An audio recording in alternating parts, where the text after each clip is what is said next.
तो फ्रेंड्स, मेरा नाम है वैभव और आप लोग देख रहे हैं कैरियर मित्रा के यूट्यूब चैनल को। दोस्तों, घटना चक्र की ये जो बुक है पूर्वावलोकन की, सामान्य भूगोल की यानी कि ज्योग्राफी, सो इसको यहाँ पर हम लोग कवर अप करना स्टार्ट करते हैं आज के अपने इस वीडियो से।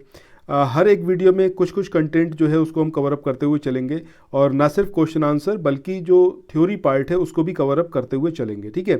सो आज जो पहला चैप्टर है जिसमें हम बात करेंगे भारत के भूगोल की, यानी कि जो उसका सामान्य परिचय है, क्षेत्रफल वगैरह इंडिया का, उससे रिलेटेड क्या कुछ यहाँ पर नोट्स में दिया हुआ है, सबसे पहले इसको कवर अप करेंगे। इसके बाद हम चलेंगे और इसमें जो क्वेश्चन आंसर है उनको देखेंगे। ठीक है। चैनल पर पहली बार अगर आप आए हुए हैं तो चैनल को सब्सक्राइब जरूर करिए। अभी आपका जो आने वाला एग्जाम है, चाहे वो उत्तर प्रदेश पीसीएस का हो गया या फिर वो समीक्षा अधिकारी या फिर बीईओ का हो गया, तो उन सबके पॉइंट ऑफ व्यू से बहुत इंपॉर्टेंट है। और अगर यूपी ट्रिपल एससी के किसी एग्जाम की आप तैयारी कर रहे हैं तो उसके लिहाज से भी बहुत इंपॉर्टेंट है। चलिए स्टार्ट करते हैं। सबसे पहले यहाँ पर बात करते हैं इंडिया की। तो इंडिया कौन से महाद्वीप में आता है? तो वो है आपका एशिया महाद्वीप। ये आपको ऑलरेडी पता होगा। अब ये दक्षिण एशियाई देश है, यानी कि साउथ एशियन कंट्री है। ठीक है। और अनियमित चतुष्कोणीय आकृति वाला यह देश है, यानी कि जो इंडिया की जो आकृति है वो कैसी है? जब आप इंडिया की आकृति देखेंगे तो कुछ इस तरीके की इंडिया की आकृति है। ठीक है।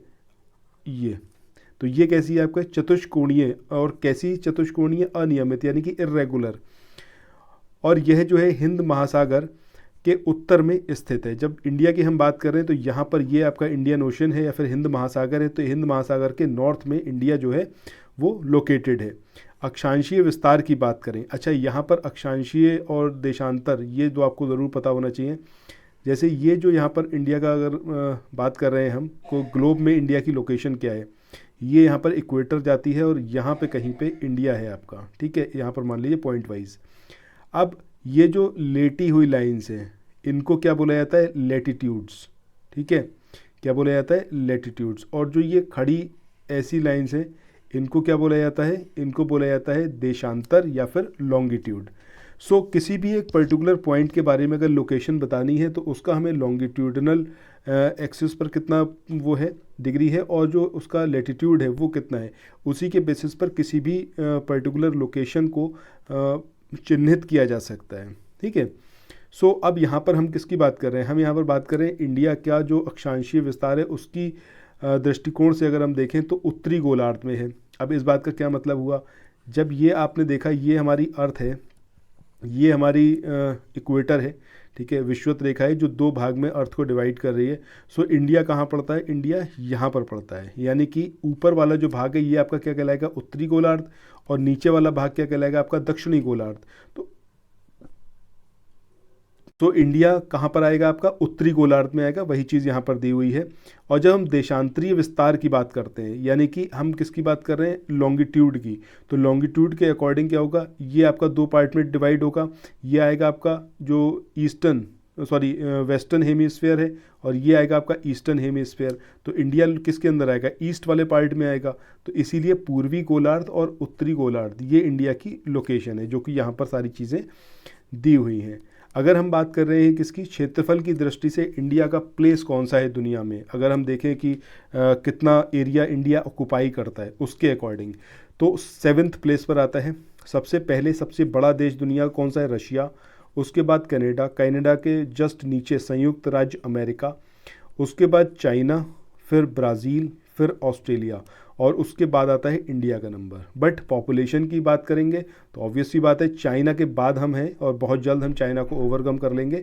और दुनिया में सबसे ज़्यादा आबादी वाला देश कौन सा होगा? हिंदुस्तान। 26 जनवरी 2020 से भारत में कितने हैं? 28 राज्य और 8 यूनियन टेरिटरी, यानी कि केंद्र शासित प्रदेश। अभी जो नवीनतम केंद्र शासित प्रदेश है वो कौन सा है आपका? दादर नागर हवेली और दमन और दीव। इसके बाद आगे यहाँ पर बात करी गई है जिन्हें समामेलित करके एक केंद्र शासित प्रदेश का निर्माण किया गया है। मतलब पहले ये दोनों सेपरेट यूनियन टेरिटरीज थे, बट इनको अब साथ में मिला दिया गया और एक सिंगल यूनियन टेरिटरी बनाया। सो इन टोटल आज की डेट में 28 राज्य और 8 यूनियन टेरिटरी हैं इंडिया में। ठीक है। अच्छा, इससे पूर्व निर्मित केंद्र शासित प्रदेश कौन सा था? जम्मू कश्मीर और लद्दाख, क्योंकि पहले जम्मू कश्मीर के स्टेट था और उसके बाद उसको स्टेट का दर्जा उसका ख़त्म करके उसको केंद्र शासित प्रदेश बना दिया गया। इसका निर्माण जम्मू और कश्मीर राज्य के पुनर्गठन के पश्चात हुआ। भारत के कुल क्षेत्रफल की बात करें तो 32, 87, 263। वर्ग किलोमीटर है, जो आपको यहाँ पर याद रखना है, जो संसार के समस्त क्षेत्रफल के स्थलीय भाग का लगभग 2.4% है।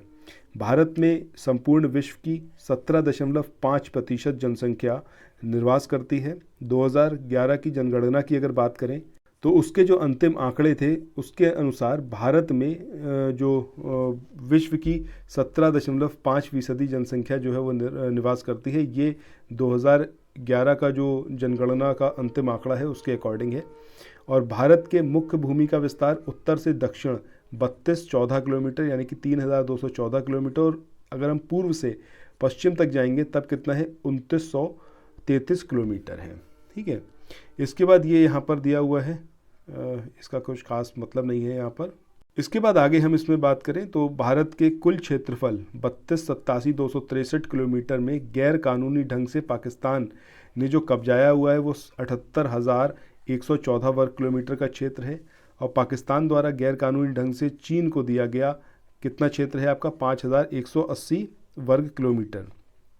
तथा अगर चाइना की बात करें तो उसने गैरकानूनी ढंग से तकरीबन 37,555 वर्ग किलोमीटर का क्षेत्र है जो ऑक्युपाई करा हुआ है। 2011 की जनगणना के अंतिम आंकड़ों के अनुसार अगर गांवों की संख्या की बात करेंगे तो 6,40,932 गांव हैं हिंदुस्तान में। अब जो आपने अभी थ्योरी पढ़ी उस थ्योरी के अकॉर्डिंग यहाँ पर ये क्वेश्चन है, निम्नलिखित कथनों में से कौन सा कथन है जो भारत के बारे में सही है। अब आपको जो सही कथन है वो बताना है। पहला दिया हुआ है कि भारत विश्व का 5वां बड़ा देश है, भैया इनकरेक्ट है क्योंकि अभी हमने देखा 7th है। दूसरा है यह स्थलमंडल के कुल क्षेत्रफल का लगभग 2.4% अधिकृत किया हुआ है, तो ये जो बात है ये वाली बात सही है। यहाँ पर समूचा भारत जो है उष्ण कटिबंध में स्थित है, ये भी यहाँ पर इनकरेक्ट है क्योंकि उष्ण और उपोष्ण दोनों में है। इसके बाद नेक्स्ट हम बात करें तो 82 डिग्री 30 मिनट पूर्वी देशांतर का उपयोग जो है वो भारतीय मानक समय यानी कि इंडियन स्टैंडर्ड टाइम को निर्धारित करने के लिए किया जाता है। This is also correct. तो यहाँ पर हमारा सेकंड और फोर्थ स्टेटमेंट जो होगा वो सही होगा। ठीक है, तो यहाँ पर एक बार थ्योरी देख लेते हैं इसकी।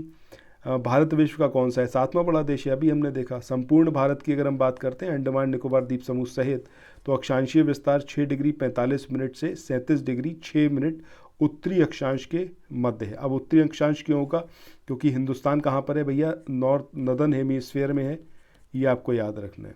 जबकि उष्ण कटिबंध क्षेत्र का विस्तार कब से कहाँ तक है 23 डिग्री 30 मिनट उत्तरी और दक्षिणी अक्षांशों के बीच में है जो उष्ण कटिबंध है। ठीक है, यहाँ से यहाँ तक ये जो एरिया है 23 डिग्री 30 मिनट उत्तरी और 23 डिग्री 30 मिनट दक्षिणी, इसके बीच का जो है ये पूरा क्या है आपका जो उत्तरी अक्षांश है, सॉरी जो उष्ण कटिबंधीय क्षेत्र है। और हिंदुस्तान उष्ण कटिबंध के बाद भी ऊपर है क्योंकि 37 डिग्री 6 मिनट तक है ऊपर।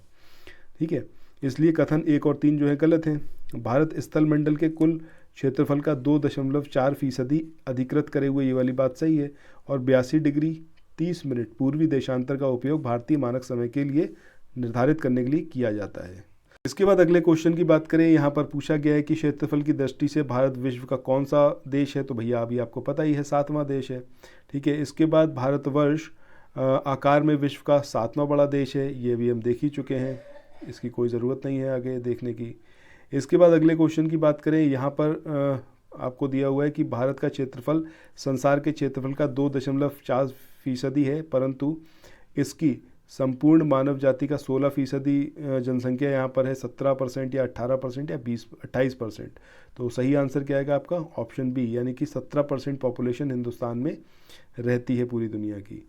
इसके बाद भारतवर्ष में लगभग कितने गांव हैं, तो अभी हमने देखा 6,40,000 से ज़्यादा गांव हैं, तो ऑप्शन डी जो होगा वो यहाँ पर सही होगा। इसके बाद अगले क्वेश्चन की बात करें कि निम्नलिखित जोड़ों में से कौन सा जोड़ा सही नहीं है। पहला यहाँ पर दिया हुआ है कि भारत का कुल क्षेत्रफल 3.28 मिलियन वर्ग किलोमीटर है। दूसरा, भारत का अक्षांशीय विस्तार 8 डिग्री 4 मिनट उत्तर से 37 डिग्री 6 मिनट उत्तर है। और रेखांशीय विस्तार जो है वो कितना है 68 डिग्री 7 मिनट से 97 डिग्री 25 मिनट। राज्यों की संख्या की बात करें तो वो 26 है। कौन सा सही जोड़ा नहीं है, तो भैया यही है, क्योंकि राज्य अभी हमने देखे हैं 28 राज्य हैं और 8 हैं यूनियन टेरिटरी। ठीक है, इसके बाद अगले क्वेश्चन की बात करें, यहाँ पर दिया हुआ है कि भारत के लिए निम्नलिखित कथनों में से कौन सा असत्य है। 7वां बड़ा देश है, सही बात है। जनसंख्या की दृष्टि से विश्व का दूसरा राष्ट्र है, ये भी सही बात है। इसकी जो भूमि विस्तार है वो लगभग 15,200 किलोमीटर है।